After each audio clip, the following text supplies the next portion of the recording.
अस्सलामुअलैकुम वरहमतुल्लाहि वबरकातुहू। उम्मीद करती हूँ आप चाहोगे खैरियत से होंगे और मेरी दुआ है अल्लाह हमेशा आपको अपने सामान में रखे, आमीन। दोस्तों, आपने मुग़ल बादशाह शाहजहां का नाम तो सुना होगा। तो शाहजहां के पास एक तुर्क गुलाम था और वो इस ड्यूटी पर मामूर था कि जब बादशाह पानी मांगता तो उसे पानी पिलाता। वो हमेशा बादशाह के तख्त के पास खड़ा रहता और उसके हाथ में एक सुराही होती और एक प्याला होता। चूँकि वो काफ़ी सालों से बादशाह के पास काम कर रहा था, इसलिए बादशाह का वो रमज़-शनास हो चुका था। जैसे ही बादशाह उसकी तरफ देखता, वो फौरन प्याला पानी से भरता और बादशाह को पेश करता। लेकिन एक दफ़ा उससे एक गलती हो गई।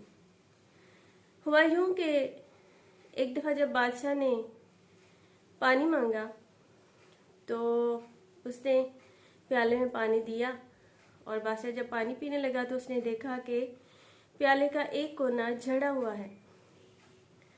चूँकि हिंदुस्तान में इसे बहुत ही तौहीन समझा जाता था कि बादशाह टूटे हुए प्याले में पानी पिए, इसलिए बादशाह को गुस्सा आया और उसने प्याला ज़मीन पर दे मारा और उस तुर्क गुलाम को 20 कोड़े की सजा सुनाई।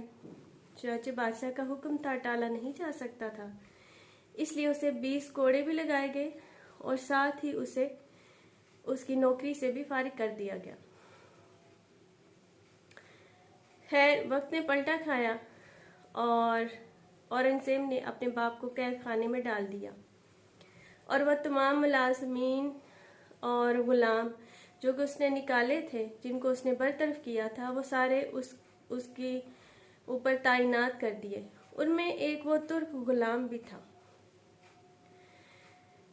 बादशाह ने जब कैद में प्यास महसूस की तो उसने पानी तलब किया। तो उस लड़के ने उसी प्याले में, जो कि टूटा हुआ था, उसी प्याले में बादशाह को पानी पेश किया। तो बादशाह की आंखों में आंसू आ गए। उसने देखा कि वो प्याला जो था वो टूटा हुआ था, लेकिन उसकी बनावट ऐसी थी जैसे किसी ने इसे दोबारा जोड़ दिया हो। तो बादशाह ने पूछा कि मुझसे ये सलूक क्यों? तो लड़के ने जवाब दिया, हुजूर, ये वक्त का सलूक है। आपने जब वो प्याला तोड़ा था और मुझे ड्यूटी से निकाल दिया था, मुझे कोड़े लगवाए थे, तब मैंने उसकी किरचियाँ उठा ली थी और मैंने इसे जोड़ा था कि जब वक्त आएगा तो मैं इसी प्याले में आपको पानी पिलाऊंगा। सो आज वो वक्त आ गया है। तो बादशाह बहुत नादम हुआ और उसकी आंखों से आंसू जारी हो गए।